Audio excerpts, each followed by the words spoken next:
I was wondering if the click-through rate score on landing pages in Google Ads are based on the landing page keywords specifically.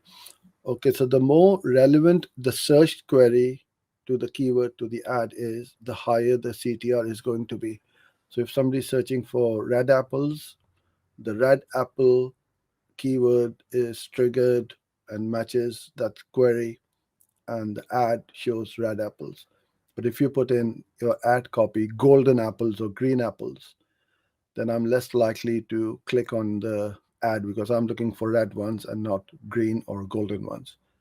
So make sure that it's how you organize your keywords in your ad group. So if you were selling red, green, and golden apples, I won't put all three in the same ad group. I will make them in three different ad groups: red apple, green apple, golden apple.